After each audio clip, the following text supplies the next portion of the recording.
meeting of the Texarkana, Arkansas Board of Directors to order. At this time, we will have a roll call by Ms. Jenny. Director Minor. Here. Ms. Peavy. Here. Assistant Mayor Teeters is absent. Director Harris. Here. Hollabush. Here. Director Odom is absent. And Mayor Brown. Here. Okay, having completed the roll call, at this time we'll have the invocation and the pledge. Director Harris will do the pledge. No. And we have someone doing the invocation. Yes, yeah, I normally have a guest to do it, and Mr. Mike Malone, the President of Chamber of Commerce, had agreed to come forward and do the prayer.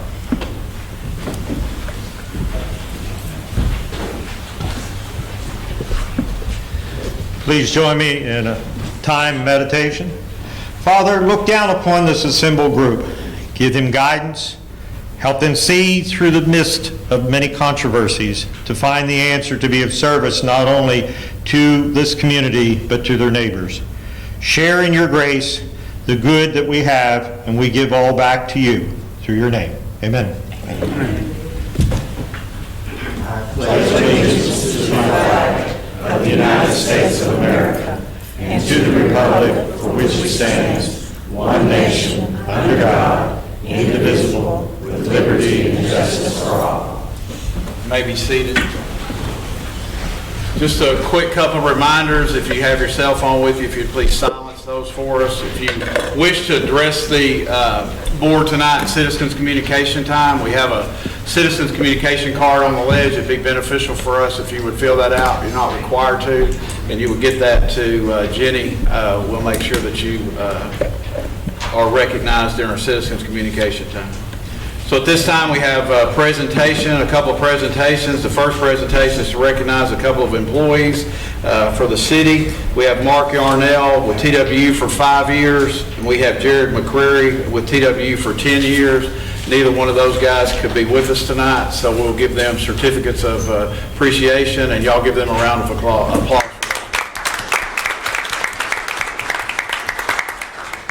At this time, we'll move into our consent agenda. At this time, Director Harris has asked to remove items 4, 5, and 6 from, oh, I'm sorry, I got ahead of myself. We're back up to the presentation. We're going to have a presentation of the fiscal year 2018 audit. Finance Director Tyronda Henderson. Tyler, get that door.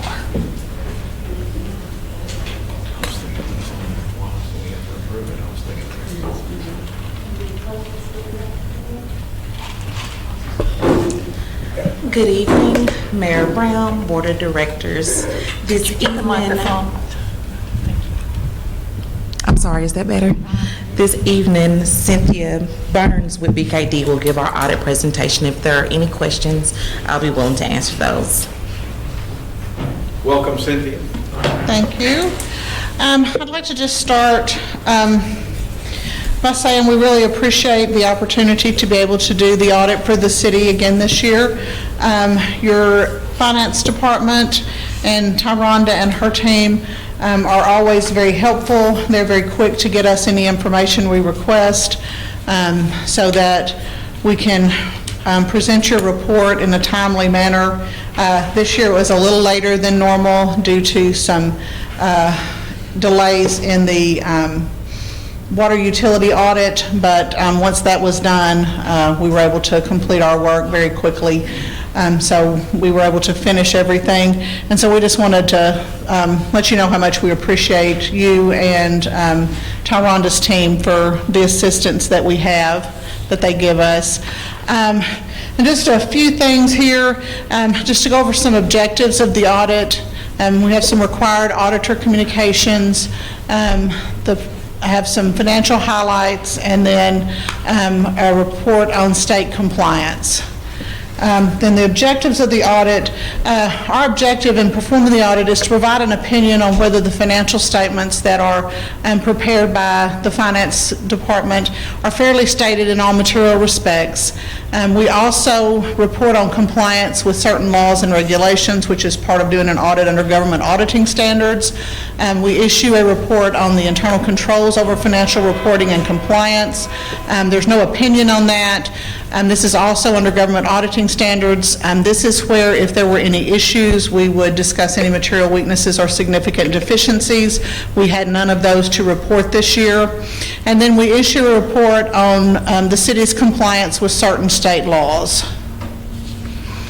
And then just a brief overview of what is management's responsibility versus the auditor's responsibility. The financial statements are the responsibility of management, and then our responsibility is to express an opinion on those financial statements based on our audit. And then we have some required communication to the board. One, discussing auditor's responsibility, and then discussing the aspects of the significant accounting policies and procedures. We had no matters to report, no issues with the city's accounting policies and procedures. Audit adjustments recorded and passed. There were no audit adjustments either recorded or passed. We do assist the city in the GASB 34 government-wide conversion entries, and then the entries for their pensions and other post-employment benefits that we've been engaged to assist with, but we had no entries that we recommended that the city make to their financials before the report was issued.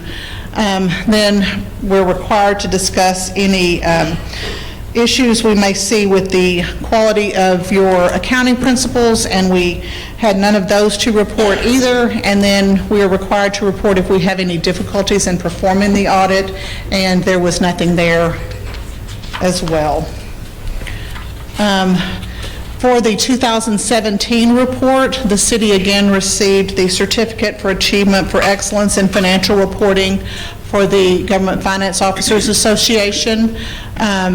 And they have received this award for a number of years and have submitted the 2018 report for that as well. The report is broken down into 3 different sections. The introductory, financial, and then the statistical section.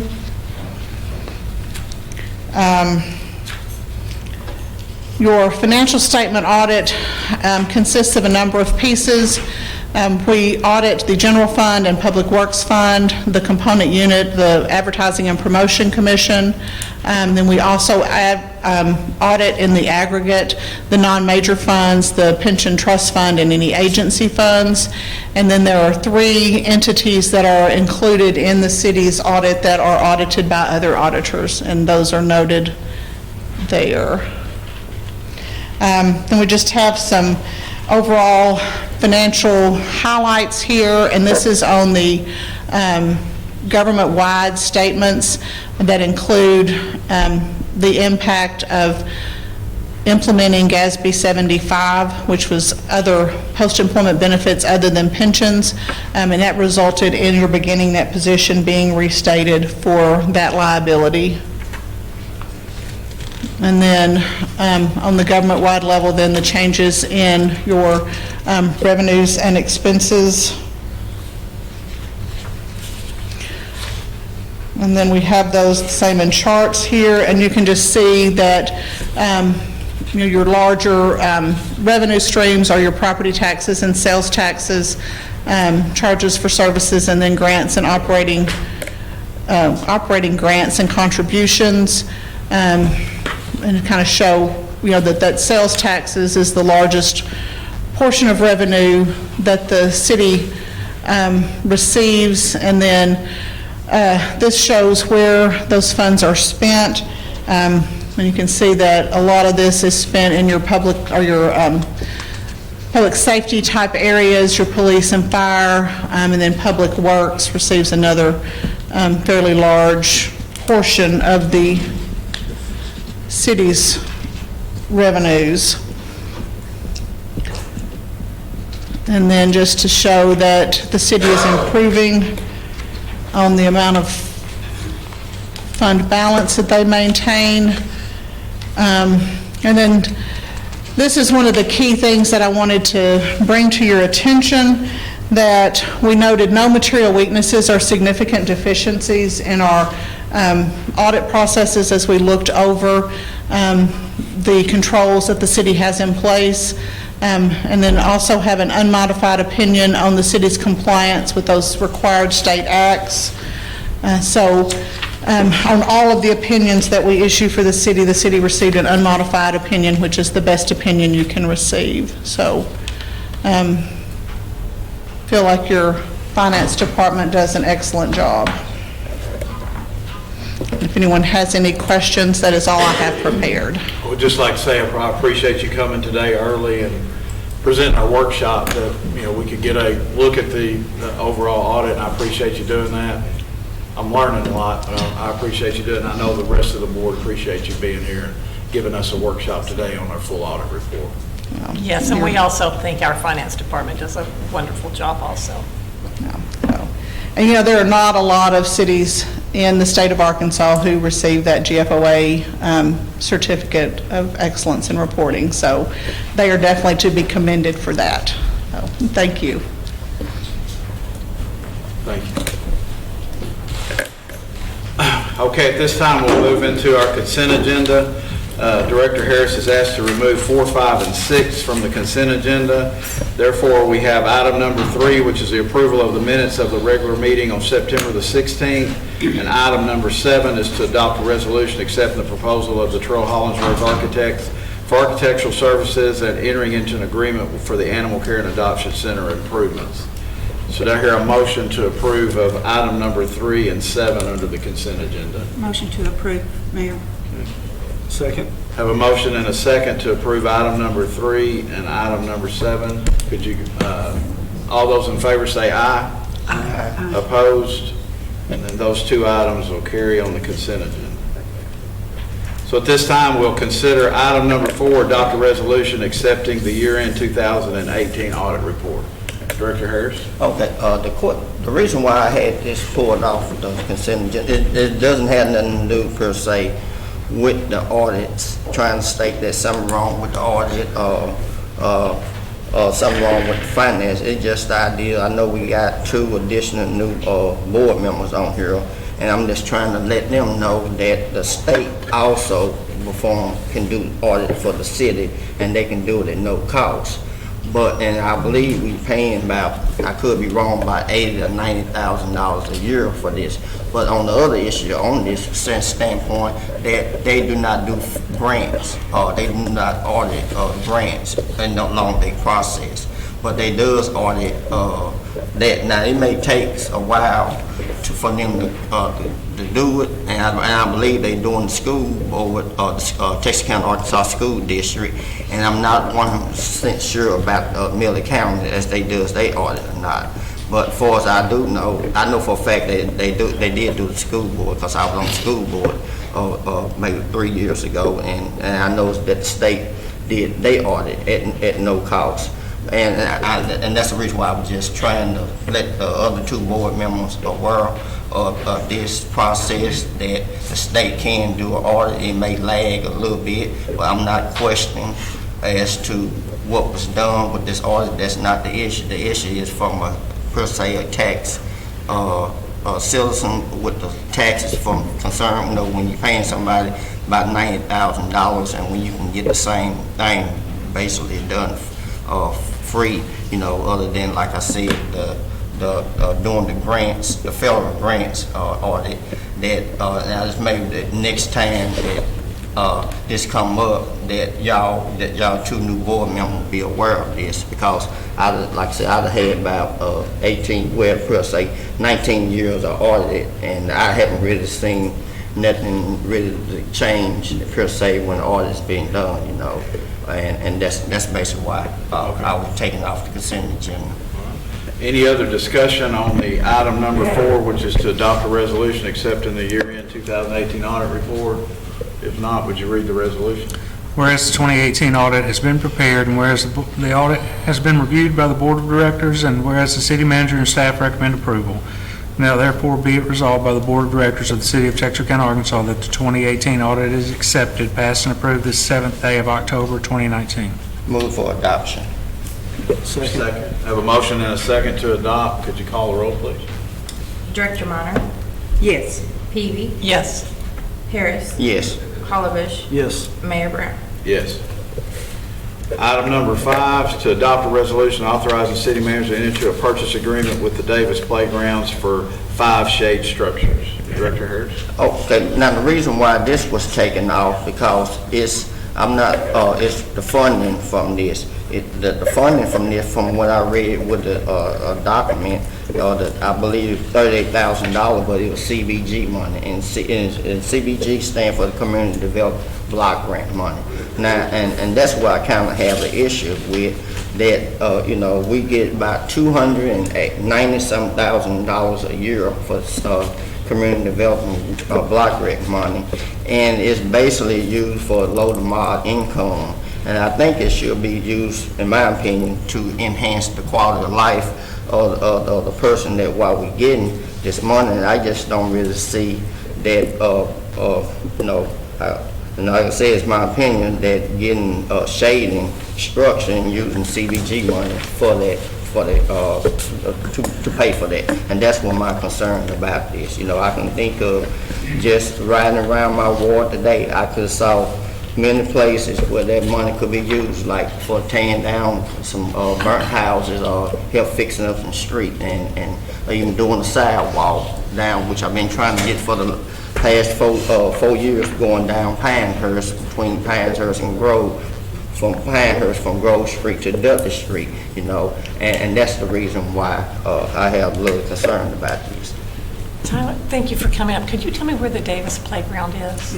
I'm sorry? Could you tell us where the Davis Playground is? The Davis Playground? Well, that's the agreement with Davis Playgrounds. Oh, that's the Yeah, that's the gonna be company that installing. they're being So purchased where- from. That's correct. That's where's that's the at funding? the Pondexter Sports Complex, Okay. at the softball fields. We use our CDBG dollars for many things. We use them a lot of times in our parks. We are also about to do some street work on 3 different streets in that low to moderate income area. Putnam, Garden, and East 15th Streets. We also use CDBG funds on any of our public facilities, on some of our neighborhood centers. We do use them on sidewalks sometimes as well. We use them for a lot of different things, but this is, the only reason you're seeing this is because it's, over $25,000. Most of what we do with CDBG funds is under the $25,000 mark, so you don't always see it. But we've just sent in some pre-reqs to the finance department to pave 3 different streets in that area as well. Tyler, I would just say, just from my perspective, Director Harris, too, that this is a possibility to enhance this park for future tournaments, future things of that nature. It will be a large enhancement to the park. It will be cooler in those, and I've seen these shades do there, but I've seen these shades put at other parks before. Yeah, so it is an opportunity to enhance the park's availability, and we could possibly get a couple more tournaments or get more people participating with that park by adding this amenity. That's right. Yes, sir. We're actually the only complex in Texarkana that does not have those shade structures. And I would like to say, Tyler, that one Saturday morning, not very long ago, I was driving over that area, and that park was full. They were yes, having a tournament that brings in a lot of people. I have pictures on my phone. The heat wave has been brutal, and there was very little shade to be found. In fact, I was going to be talking to you about that to see if there wasn't something that we could do to help this situation out for all of these people that, and parents and grandparents, they're going to watch the kids play. Yeah. And if you haven't been by there on a Saturday morning when a tournament is going on, it is covered up. Oh, yeah, And that place is packed. I appreciate you being ahead of this. Well, Adam, our park superintendent, he's been working on it really hard for a long time. Compliment him for me. He's been trying to get these for a very long time, pretty much since he started. Is there any other discussion, Director Harris? And I would just say it one more time, my issue is not saying that we doesn't need that. My issue is where the finance coming from. And like I said, I don't think we need to be using CDBG money, and that's my issue. I ain't never said it shouldn't be done. And I'll leave it at that. So noted. Any other discussion? If not, I will instruct the city attorney to read the resolution. Whereas after advertisement by the Public Works Department, one bid was submitted by Davis Playgrounds for 5 shade structures in the amount of $38,698.84. And whereas the funding for the purchase is budgeted, and whereas the city manager and staff recommend approval, now therefore be it resolved by the Board of Directors of the City of Texas County, Arkansas, that the city manager is authorized and directed to enter into a contract with Davis Playgrounds in the amount and for the purposes set forth above, passed and approved this 7th day of October 2019. Is there a motion to adopt? Motion to adopt. Second. I have a motion and a second to adopt. Could you call the roll, please? Director Minor? Yes. Ms. Peavy? Yes. Harris? No.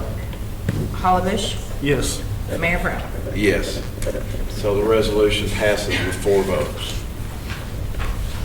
Okay, item number 6, adopt a resolution authorizing city manager to enter into an agreement with the Vessel Church for the purchase of 108 East Broad Street. Director Harris? Oh, okay, the reason why this was pulled off, I know I had went, this is downtown, this building here is next to the Pocket Park, the person don't know, and the building basically is permanent, and the city is, I guess, finna buy that property and tear the building down, and I want to know, how much is it gonna cost to have that building tore down? And then my other question is, I know it's an old metal ladder on the back part of that building there. And I don't know if you can find that used to some building or someplace that doesn't have that. What's the city intention on doing with that ladder in the back portion? The fire escape is on the Regency House. It's not on this property. But the Regency House will be torn down at the same time. We don't have a plan for it right now, but we still have a further process to go here. The reason we would like to purchase this building is the exact amount it's going to cost for us to dispose of that building is not known right now because we still have to do some inspections on it. But I can guarantee you it's going to cost way less than it would be to protect that building while we're tearing down the Regency House. It'll also give us a lot more options of what to do with the property. Whereas we own the Pocket Park now, after we tear down the Regency House, we'll work on obtaining that property as well. Without purchasing this property, there'll be a small property in between these two that we don't own, and it really limits us to what we can do. So if we have all 3 of those properties, we've got a lot of options. Nice space. Nice space. Any other discussion? If not, I'll get the city attorney to read the resolution. Whereas in order to safely demolish the property located at 110 Broad Street, it is necessary to acquire the property immediately to the east at 108 Broad Street. And whereas the owner of the property, said property, has agreed to sell the same to the city for $2,000, whereas the city manager and staff recommend approval.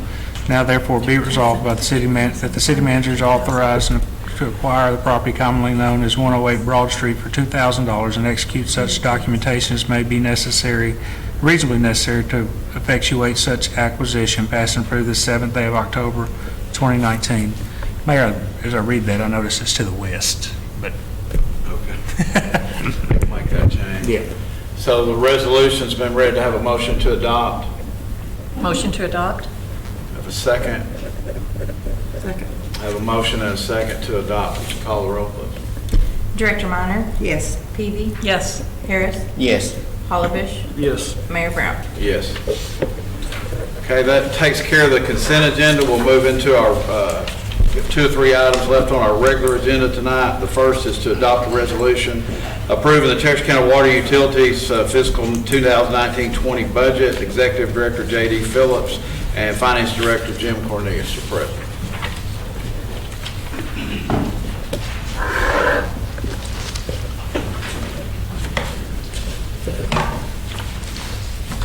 Jim's going to Welcome. Thank you, appreciate it. Jim's going to do a short PowerPoint on that. Good evening. We're going to do just a basic summary of the budget this year.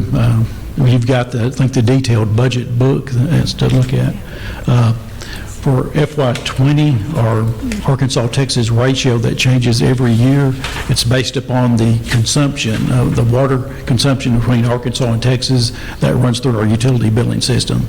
So the ratio for 2020 is based upon the actual pumpage through the utility billing system for FY '18, okay? So that's known after our audit in 2019, and then it goes into place the next budget year. In this case is FY '20. So for FY '19, you said the ratio was 37.19% Arkansas, 62.81% Texas. And then it decreased slightly for 2020 to 36.78% Arkansas and 63.22% Texas. The TMRS, or Texas Municipal Retirement System contribution for FY '20, it also increased, this one increased from 16.07% in FY '19 to 16.12% for 2020. And that's the first quarter of the year, October through December, is at the 16.07 rate, and then January through September would be at the 16.12% rate. Okay, next slide. Our water treatment plant, that's Division 410, you see listed there at the far right-hand top. They have an emergency sample test fee. Right now it's $50, but Texas in their part of their budget for FY '20, they approved increasing that to $150. That's where the cities will come in at the last minute, and local cities, and then we'll have to open the lab up on days that it's not open, or the weekend, and then we'll have to pay staff to come in and open it and pay them 2 hours overtime for 2 consecutive days to run those tests and operate the lab. Who normally asks for these tests? Cities that have a boil order, especially with small cities, that say when they have a water break, they lose pressure by the state requirement. As soon as they get their system repressurized, they have to take a sample. We're a certified lab, so they come drop those samples. They'll drop off Friday nights and Saturday, and at that point, like I said, one of our lab people has to come set up the sample, and they have to come and check it during various times during that 24-hour period to be sure so it's just a weekend fee. It won't affect individuals. This is mainly geared toward the surrounding communities. And it also discourages that type of thing so that they'll do it in time, unless there's an emergency where they can't do it. So sometimes they may be meeting the state mandate where they have to. But in this case, this just recoups the cost. We're not really making anything on this at all. And the certification authority did recommend that they do that because they're basically out of compliance with what the norm is. It wasn't really a finding. It just says, hey, y'all need to probably address that. So they finally did. And basically the Arkansas ratio, whatever it is for that year, that would be the Arkansas's portion of that 150, which for FY '20 would be $55.17, okay? And other fee changes, the Arkansas Public Water System Service fee, that's assessed by the Arkansas Department of Health. That's basically so the state can comply with the Safe Drinking Water Act, okay? And they increased that August the 1st from 30 cents per meter to 40 cents. So that increased our cost of just over $14,000 for this coming year for FY '20. And basically all this is a pass-through. They bill us and then we're collecting it throughout the year, okay? And at this point, I'll say we're not recommending any water or sewer rate increases at all at this point, okay? Next, slide 4. We're looking at our revenue comparison, FY '19 to our FY '19 revised. The revised revenue, of course, went down this year. You've probably noticed when you compare the last several years, I look back to the last 6 years, January through August, and we actually had higher rainfall than what we've had the past 6 years, quite a bit. From the prior year, our rainfall increased 16.64%, and then from a 6-year average, it increased about 13.43%. So that does have effect on our revenues at the water utility. The water sales, because that's I guess the biggest effect would be the water sales, in particular irrigation. Rainfall, a lot of times irrigation is going to slow down unless we have a period where there's a drought and then we have a little bit of rainfall, then their grass comes alive, then they'll start, irrigating once again. Like now? This would be that time. But now the temperatures may be trying to, may cool down a little bit, which is going to go the other way too. So temperatures do have an effect as well. So the water sales, we're showing they go down about $267,510. Again, rainfall has a lot to do with that. Sewer sales, there's sewer sales tied to the water, so that's a factor. And then if you look on down, our service charges, third item from the bottom there, we're showing that a decrease of over 40,000. And our penalties were our biggest part of that. We charged a 10% penalty for the late pays. And with a new utility billing system, it's kind of a double-edged sword. We do send out reminders, so that it helps a lot of people send out the electronic notices, the phone calls, and the text messages and things. But unfortunately, we're working through our second year of the new utility billing system, and we've had problems. So when the billing is wrong, we're not going to charge a penalty. And if we do, we're going to take it off. So that's part of that too. That's an unfortunate part that we're working on. I think we've come a long way on that one. So overall, we're showing a decrease FY19 to FY19 revised of just over 4% in revenue. I noticed that's based off the previous years, that's a considerable difference. That's $400,000 from revised, and we're saying that that's basically just usage. Yes, sir. It's just not being used. When we're in a drought and everybody's watering their yard. I keep up, Jim gives me that every month, and we did make up a lot of ground in August. We have not got September numbers, but we pumped on average about 21 million gallons a day the whole month of September. So we'll recover some of that, hopefully. Okay. So September was a good month for water sales. Yes, and you probably remember, hopefully y'all remember 2011, that year, how hot and dry and dusty that one was. Looking at the same period, January through August, the rainfall that year was half of what we've had for this year already at August. So that kind of tells you where we are. So yes, the weather and rainfall has a lot to do with the revenue with the water utility. Okay, next one. Yeah, next slide. A revenue comparison FY19 to FY20. We're based on the projections, again, because of the decrease that we've just seen. We're also showing less of a decrease, but just under a 2% decrease from FY19 to FY20. Just like JD mentioned, the pumpages now we're just under 21 million gallons per day. So it's getting better, but unfortunately now the temperatures are going to go the other way. So we had about a month or so of recovery, but we build behind, so that'll be actually probably coming into this year at FY20. September 2018, at September, we were about 2 million gallons a day more than that, than where we were now. And then same thing with 2017. So there's about a 2 to 4 million gallon a day difference where we are now. Okay, so we're actually doing better than what we were back at then. Okay, and next slide, the operating divisions. We'll do a comparison FY19 to FY19 revised. We're showing that as far as our operating divisions, we're projecting to come in at 6.09% under our budgeted expenses. So that amounts for $437,127. We've had several things that affect that. The main thing was we had several positions where we've had turnover. At the end of August, we had 36 positions that were unfilled or filled with temps. How many? 36. So yes, there's quite a bit of turnover there, quite a bit of churn. We also had fire hydrant. Hard to work for. It's in places we are, and it's hard to be competitive with some of the entities out there as well. So that's a struggle. And people just don't want to go into the water and sewer business right now. That's just hard to find people that want to do that. I wish it wasn't, but unfortunately for us, it is. And our fire hydrant expenses, that came in, we're showing that to come in 31% under budget.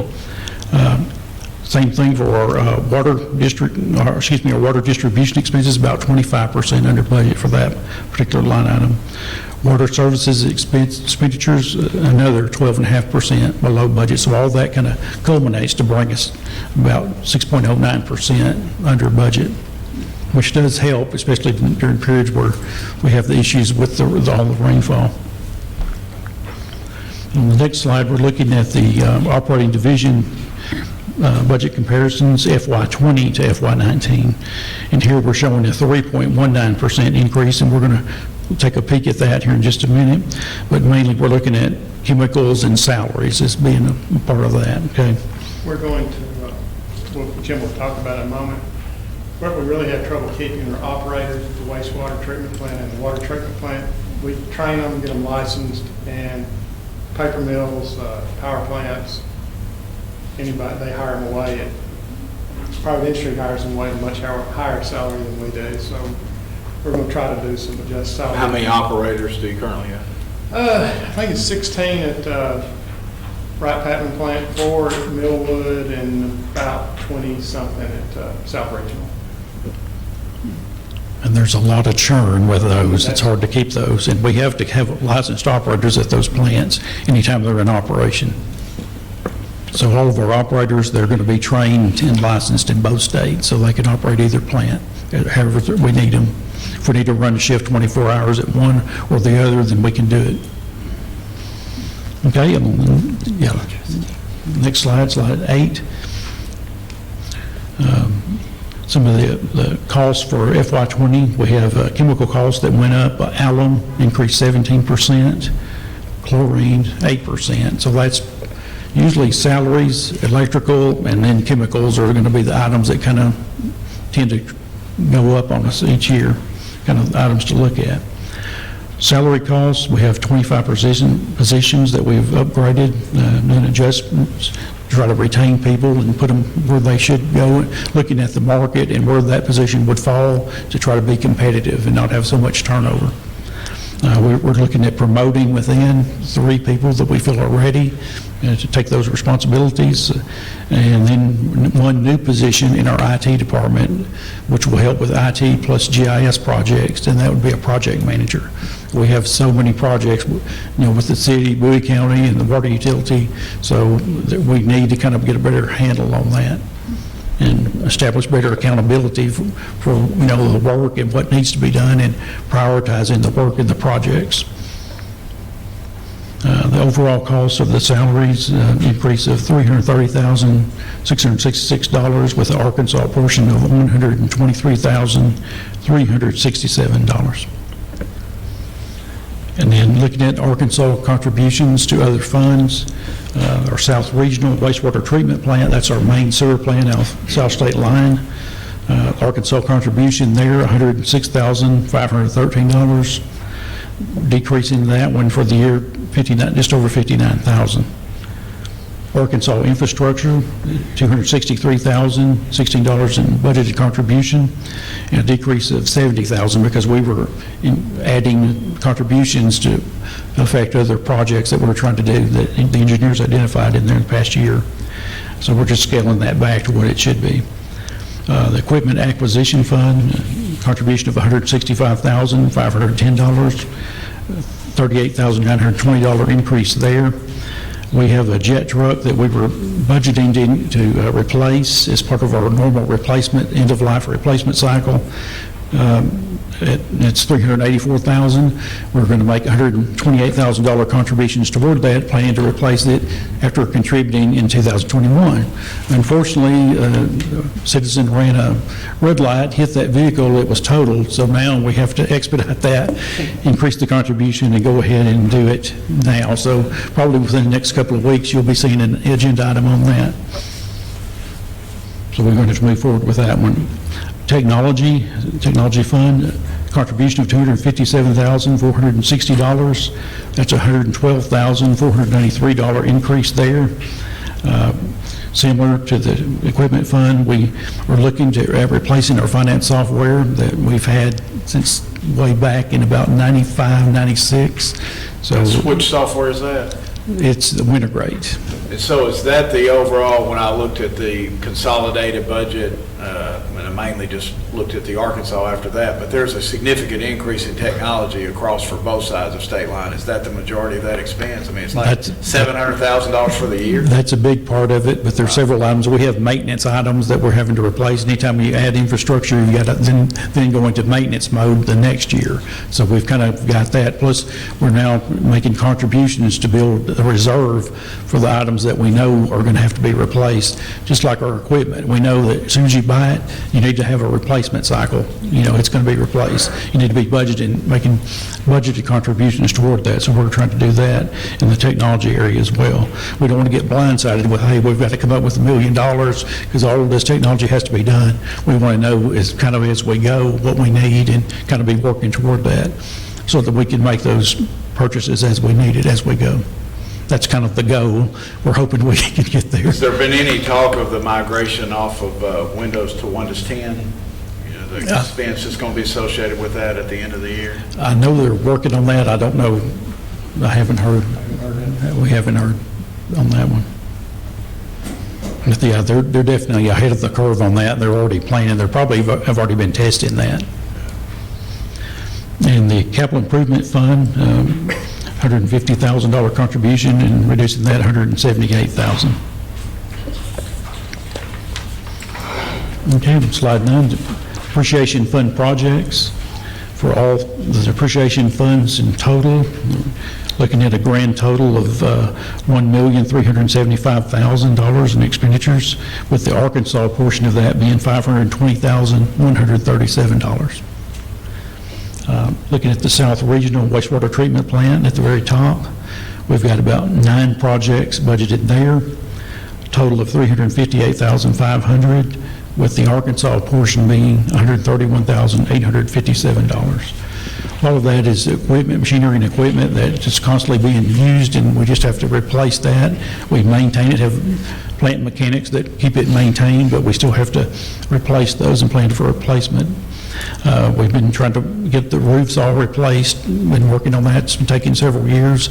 Something always bumps those in priority before we get those done. Some, expensive machine will go out, or something will happen to a centrifuge or something like that.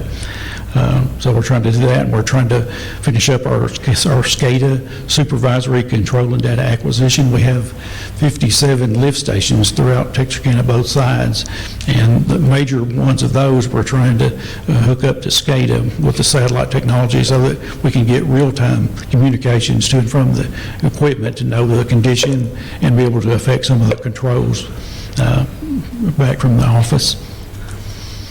The second one there, the North Texarkana Wastewater Treatment Plant, we just have a couple of projects budgeted there, total of $59,500. The Arkansas amount, $36,295. And again, that's mostly some of the machinery and equipment that's constantly in use that we're going to have to replace and repair. And then go ahead and clean and fix the joints on the aeration tanks. That's an item we've had in there for a couple of years now. The Millwood Water Treatment Plant, we're looking at $957,000 in expenditures for FY20, with the Arkansas portion being $351,985.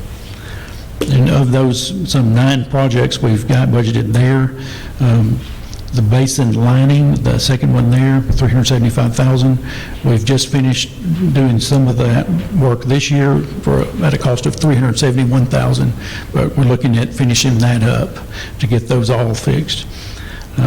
We're hoping that we can. What we're going to have to do is take the plant down for that, and I'll show you in a minute. We'll see what we're looking at as far as Wright-Patman, and we have to have one plant open and operating at any given point. And so it's only during the brief window later in the year, which we're kind of getting into that, where we can take a plant down, because in the spring and summer and fall, of course, there's too much usage, too much demand, and we have to keep it running. So if there's critical maintenance, we have to hit that window to be able to do those repairs. So the basin lining would be one of those if we can time it just right. So we're going to try. A couple of items down from that is to replace the valves filters, number 7 and 8. $300,000, Arkansas portion of $110,340. We just did the number 5 and number 6 valves at a cost of $303,000. So we're trying to finish those up. Those are leaking, and those are the original to the plant from back in the early 1980s. Okay, number 10. Capital Improvement Fund and the infrastructure projects. Capital Improvement Fund, we've got 6 projects slated there at a total cost of $318,000.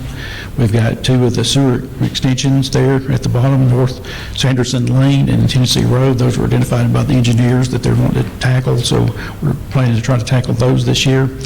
And normal water and sewer repairs and replacements at small segments, that's what the first 2 are there. The water system improvements of $35,000, then sewer system of $30,000. That's what we're doing. The engineers will identify segments that need to be replaced, and we'll do those in small jobs, usually totally in-house. Looping dead-end water mains and the chlorine conversion project, that's all part of reducing our flushing and increasing the quality of water because we have to meet certain disinfection standards, the Arkansas Department of Health. And so that's just helping us do that without wasting all that water and constantly having to flush as much. And we're trying to be as seamless with that to the end customer as we can. That's not always possible, but that's kind of our end goal. We're doing a lot of automatic flushers now where we can set those to run during off-peak times at night at different flow settings, and that's what we're trying to do. So we inconvenience the customers, the least amount that we can. We're not always right on that, but that's our goal. The infrastructure fund, we've got 4 projects there, totaling $310,000. I guess the main one we're looking at is doing engineering design for the Nix Creek area. And that, probably a year or so from now, that's probably going to be probably a $2 million bond to do the replacement in that area. But right now, we've just got to get the design work done.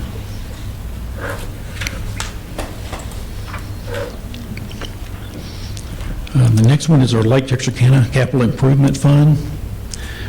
Overall, for FY20, we're looking at $1,239,200 in expenditures, with the Arkansas amount $287,975.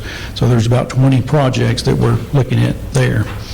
The very first one, the TCEQ item, basin lining, $215,000 cost, Arkansas portion, $49,963. And that's one of those where the plant will probably need to be down to do, so we'll have to hit that window to be able to do that one. And about midways down the page, you'll see one called MCC control panel replacement in the line building, $373,000, Arkansas portion $86,680.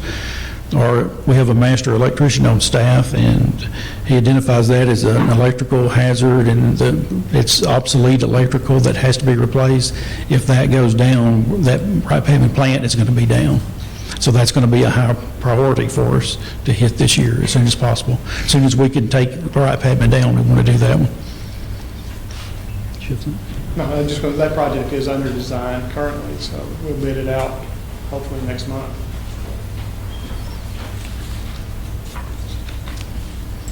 Okay, and as far as Arkansas, the Arkansas Fund, we're looking at an ending cash balance of $988,592, which is 32 days of cash reserve. Mandeville Fund, $21,469, 94 days. Union Fund, $155,317, and 127 days of reserve. Okay, and that's basically just a quick summary. Are there any questions that we could try to answer? Just one comment I would have to see if JD or see if you guys are, when I look back at the previous budgets and I start looking at this budget, when we get to that ending fund balance, that is half of what we've had over the last several years. Is that something we need to be concerned about? I mean, you've got a little less, $900-something thousand there, 1.1 million in these our combined Arkansas waters. Is that something to be concerned about when we've had over $2 million? We're going to look at a little bit closer on that, our spending. Like I said, one thing is, like Jim said, the jet truck, having funded a year early is not helping out, and just some big projects that we've got to get done this year. It's not as what I would like to end the year with, no, sir. Much rather But we've have- been pretty comfortable around the 2 million all this time, but Right. we're cutting that in half in 20, and that's kind of alarming to me to And that said, pinch those pennies. Yes. and the revenue being way down this year we had, like Jim said, through July 30th, we had 45 inches of rain, which is the normal rainfall for Texas County in a year, so our revenue is way down this year. So yes, it is something that we're looking at, but it's one of those, we don't want to look at increasing rates until we just have to. But at this point, I think it's premature at this point. Does anybody have any questions, Director Harris? I know you stated Wright Patman plant, but I know Yes, sir. some people may not know what you're talking about, but that's talking about the water plant Yes, sir. on Texas, on the New Boston Boston Road. Road. Okay, but the question I'm finna ask you is, what is the longevity use of that plant future? What's the expected use of that plant without any? We can keep on running until the, until the Riverbend gets their plant going, it can run, which is probably 6 or 7 years at least, and it could run on past that. Structurally, it's in good shape. Okay, but when you say Riverbend, that could probably get into another hour question, but I'm gonna leave that alone today. But man, my other question is a certain percentage, is a certain money coming out of that budget paying to our city manager still? Yes, a $15,000 transfer, yes, that was, Okay, and I do have a question that was. there was a resolution a couple of years ago that passed. Yeah, I'm aware of that. And I do have a comment about that, but since he's not here, and I really don't want to say something about somebody that's not here to defend themselves, and I just leave that until somebody's here where they can at least defend themselves. All right. Any other questions pertaining to TWU? I just want to say one thing. This looks like a nightmare to me. You guys do double bookkeeping, double everything because of the Arkansas, Texas line, and I thank you so much for what you do and your people. And if you've lost 36 people, that's their loss, too. And Right. I'm sorry for that, but I commend you for the Thank you way very much. We take appreciate care that. of all of this and present it to us. Thank you. All right, any other discussion? If not, we'll have the city attorney read the resolution. Whereas the FY 2019-2020 Texas County Water Utilities budget has been submitted to the Board of Directors for review, and whereas CW recommends approval of the budget as presented to the board in a bound volume with income and expense allocations set forth therein, and whereas the city manager and utility staff recommend approval, now therefore be it resolved by the Board of Directors of the City of Texarkana, Arkansas, that the TW budget for the fiscal year 2019-2020 attached hereto and made a part hereof is hereby approved, passed and approved this 7th day of October 2019. Okay, the resolution's been read. I have a motion to Vote for adopt. adoption. Second. We have a motion to adopt. Have a second? Stephen, did you? Somebody? Second. We have a motion and a second. Could you call the roll, please? Director Minor? Yes. Peavy? Yes. Harris? Yes. Hollowbush? Yes. Mayor Brown? Yes. The resolution passes. Thank you. Okay, moving on to item number 9, to adopt an ordinance granting the request for a prerequisite municipal approval of a private club application at 511 East 51st Street. Mr. Bill Davis. Just to clarify and remind the board that we're not granting this permit. He has been vetted through the city's process. City has recommended approval for him to apply for this permit. So, Mr. Davis, welcome. Good afternoon, Mayor and Directors, City of Texarkana. I'm William Davis. And I bought the Copeland building, not intending to, but I made a bid and now I own it. And I've gone through the city getting all the permits, having it inspected and up to code of the city. Okay, does anybody have any questions of Mr. Davis? Okay, this is an ordinance to pass tonight. This ordinance would have to be read 3 times. The applicant is also asking for an emergency clause. So do I have a motion I move to have the ordinance read on its first reading? First reading, abbreviated form. Okay. So second. Would you call the roll, please? Director Minor? Yes. Peavy? Yes. Harris? Yes. Hollabush? Yes. Mayor Brown? Yes. An ordinance granting the requisite, the request for prerequisite municipal approval of a private club application by Bill Davis as applicant on behalf of 511 East 51st Street, declaring an emergency and for other purposes. Mayor, I move that the ordinance be suspended and placed on the second reading. Okay. Second. We have a motion and a second to have the ordinance read on its second reading. Could you call the roll, please?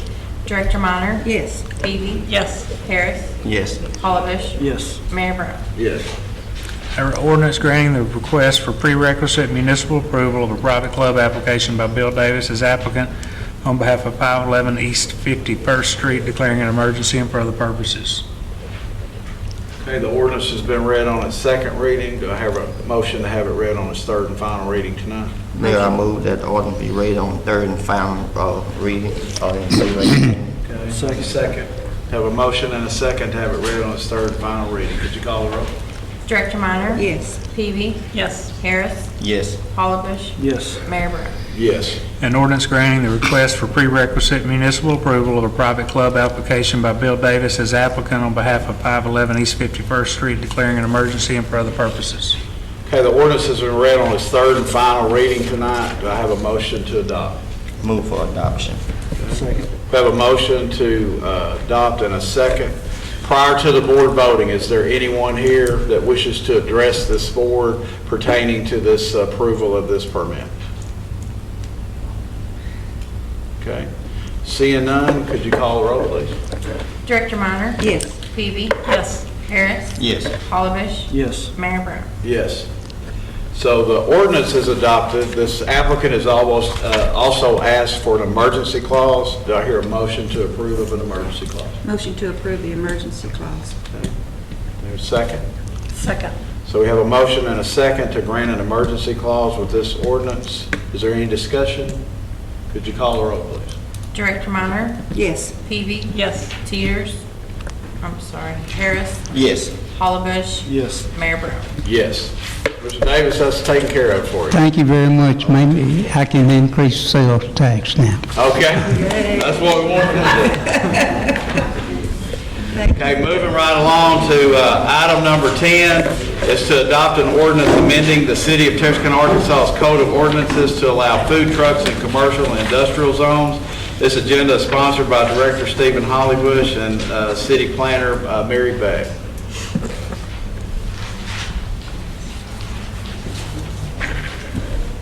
Good evening, Mayor and Directors. Director Hollibush contacted staff and with a request that we look at allowing food trucks in various zones in the city. And the Planning Commission had 2 workshops and voted on September 10th to recommend approval to the Board of Directors for allowing food trucks in commercial and industrial zones except the office quiet zone, which is normally in residential areas. Commercial sale of foods is an important economic generator and is a land use currently approved in all commercial zones other than O1. Can be a suitable land use in areas of industrialization, and with that suitability, portable availability of food choices is seen as a benefit for many, such as workers in manufacturing areas, business people with short lunch hours, participants at public events, family outings, visitors to the city, etc. We've had support from business leaders that we heard from, or business owners. We have not heard any opposition. Although this moved through the process fairly quickly, it didn't seem to have any downside to it. And I'd be glad to answer any questions that you might have. Just to clarify, one, this will coincide with the entertainment district because they would be permitted inside the entertainment district. Well, they would be permitted on private property in any commercial and industrial zone. And as far as like public property, I think that would fall under Public Works, how they would do that like they normally control, things on public And I property. did notice that it was taken care of in there, in that ordinance with respect to just going down and parking in front of somebody's business without permission and all that. That's been handled in the ordinance as well. That would be handled on a case-by-case basis with the permitting process, where those trucks would be in. Okay. And then a person that has a food truck does apply for a permit through the city to operate that food truck. And then sales tax are collected off the sale of those items from that food truck. Absolutely, yes. Well, and we set forth all of those restrictions about the requirements that the unit has to have, the water and the disposal and everything, right? Yes, All that. that's all covered in our ordinances in Chapter 13, when really the basis for the food truck allowance or usage was set up. This primarily just deals with zoning because the food trucks were restricted to a couple of areas, and this is just expanding where they're being used, but all of those safeguards and inspections and permits will apply, the same now as they did. Okay. All right, does anyone else have any questions of Ms. Beck or Director Hollibush? Yes. Wait, do you have anything? Go ahead. No, After you. I'll wait up to you. Go ahead. I just want to thank you, Ms. Bagg, for all your hard work on this. This is going to be good for the city. It's going to be good for business. I think we're going to see more food trucks come to town. I mean, I've had a couple calls today from people that express interest, businesses who want to seek out food trucks so that they can cooperate and increase each other's revenue. So I think this is going to be really good, and I think that this is something that we can all support. Director Harris? Okay, my issue is not, I'm not per se against this. My issue is the timing thing that's imposed with this, meaning that I don't really think that there's been enough. I'm just not finding about this out at this meeting here. And my thing is, how would a business know about this? As you see, I know everybody that's currently in here, they probably associated with a food truck that's probably here for hoping this would pass tonight. But my thing is, I would just like to have a chance for somebody else to be aware of this and have a chance. I would like to hear input, whether it's positive or negative, from an existing brick and mortar business. So, and that's my concern with this ordinance here. And my other thing is, I didn't know that a food truck couldn't go anywhere in the city until tonight. I thought that a food truck really could go, and then the other question, if they was to, like, let's say tomorrow, park down there, who gonna tell them to leave? No. So we have enforcement. So what is the enforcement process prior to this? Because I ain't never really known there was any. Yeah, there are a couple of different types of motorized vehicles, like Swan's Food that does delivery and does orders, like ice cream trucks. Those are in a separate category because they're basically a different type of service. So, yeah, this is really making it legal to have sales on private property. But that restriction on food trucks has been in place for quite some time with the fairgrounds and with a couple of events, specialized events or something like that. Yeah. It's been on the books for quite some time, had it not? Yeah, events. When there's events, then there's and there's some like standing events downtown, like on Front Street, where you have someone that gets a public use facility, PFU, public facilities use permit, and the food trucks are allowed for those instances and events. And so there's been special circumstances where food trucks have operated in the places that were set up from Front Street and out by the college. So. I know from my perspective from the football bowl game that we've not been allowed to have them there.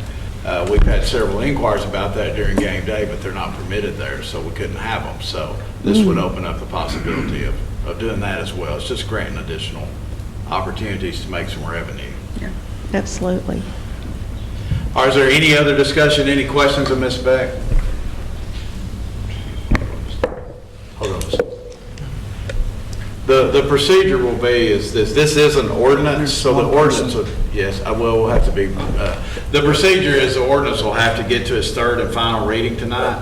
Once it gets to its third, if it gets to its third and final reading and prior to the motion to adopt, we'll take any discussion from the audience, okay? So do I hear a motion to have the ordinance read on its first reading? Motion to place the ordinance on its first reading in abbreviated form? Second. Do I have a second? Second. Okay, we have a motion and a second to have the ordinance read on its first reading. Could you call the roll, please?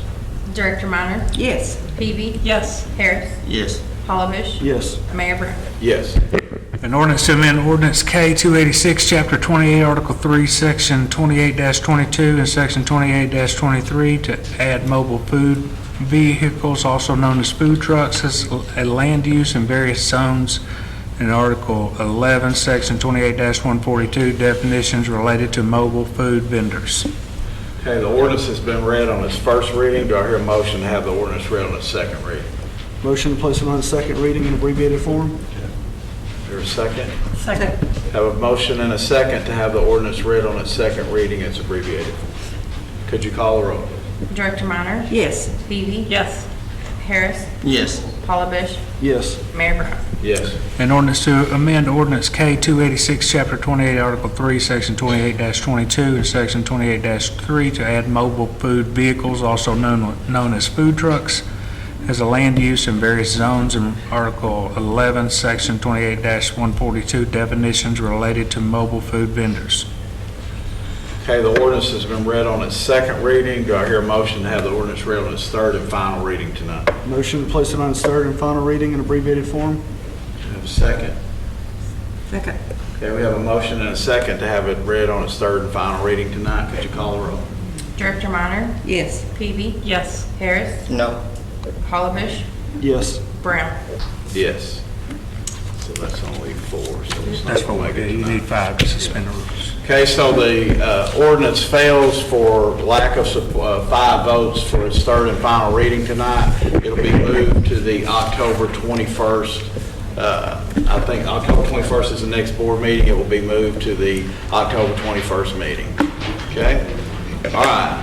Next item is item number 11, is to adopt an ordinance to rezone a piece of property located at 4203 Preston Street from R2 Single Family Residential to O1 Office Quiet Commercial Animal League. This item recommended for board approval by the Planning Commission. City Planner Mary Beck.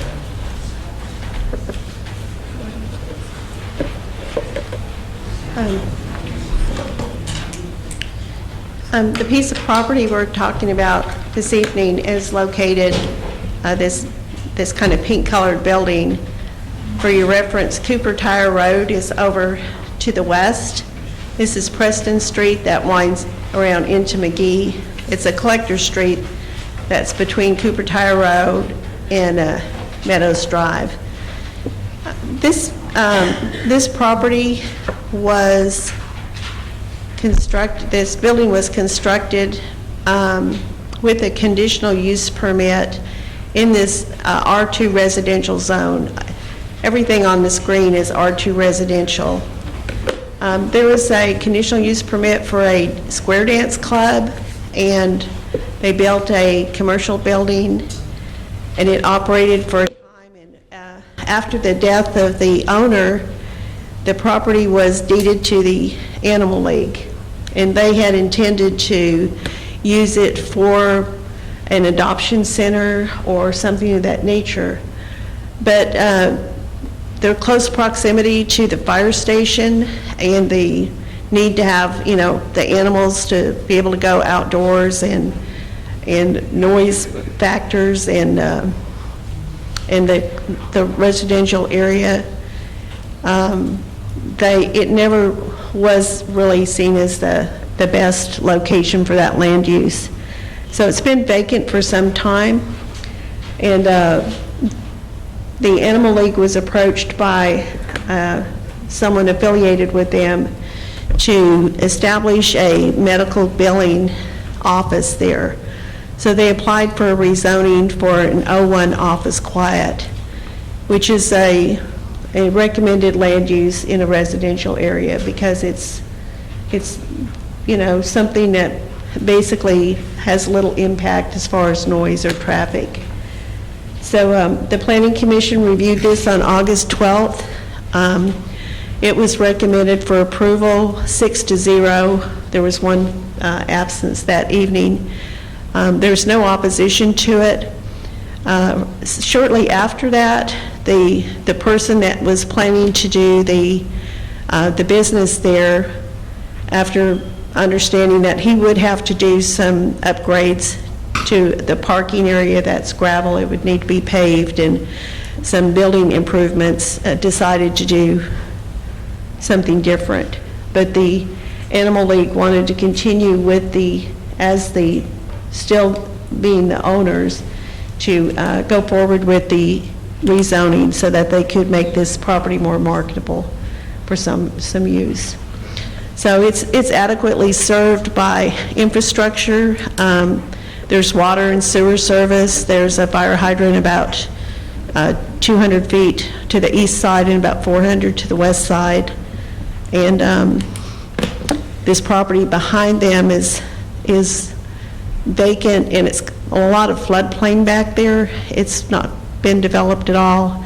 Masonic Lodge is over here, and the rest of the land off-screen here is the Jeff Castle's housing development out there that he's built, the Meadow Ridge houses. So it's the Planning Commission recommends approval, and like I said, there was no opposition, and be glad to answer any questions. Does anybody have any questions for Ms. Beck? Okay, if not, this is an ordinance, so to pass tonight, it will require 3 readings. Do I hear a motion to have the ordinance read on its first reading tonight? Motion for us to read in abbreviated form this ordinance. Second. We have a motion and a second to have the ordinance read on its first reading in its abbreviated form. Could you call the roll, please? Director Minor? Yes. Phoebe? Yes. Harris? Yes. Hollowbush? Yes. Mayor Brown? Yes. An ordinance amending ordinance number K-286 is amended and for other purposes. Okay, the ordinance has been read on its first reading. Do I hear a motion to have it read on its second reading tonight? Motion to put the ordinance in second reading in abbreviated form, please. Second. We have a motion and a second to have the ordinance read on its second reading. Could you call the roll, please? Minor? Yes. Peavy? Yes. Harris? Yes. Hollowbush? Yes. Mayor Brown? Yes. An ordinance amending ordinance number K-286 is amended and for other purposes. Okay, the ordinance has been read on its second reading tonight. Do I hear a motion to have the ordinance read on its third and final reading tonight? Third and final reading, sir. Okay. Second. Abbreviated form. Motion and a second to have the ordinance read on its third and final reading tonight. Could you call the roll, please? Director Minor? Yes. Peavy? Yes. Harris? Yes. Hollowbush? Yes. Mayor Brown? Yes. An ordinance amending ordinance number K-286 is amended and for other purposes. Okay, the ordinance has been read on its third and final reading tonight. Do I hear a motion to adopt? Motion to adopt. Second. So we have a motion and a second to adopt. Prior to the board voting, is there anyone here to wish to address the board pertaining to this matter prior to voting? Okay, seeing none, would you call the roll, please? Director Minor? Yes. Peavy? Yes. Harris? Yes. Hollowbush? Yes. Mayor Brown? Yes, so ordinance passes. Okay.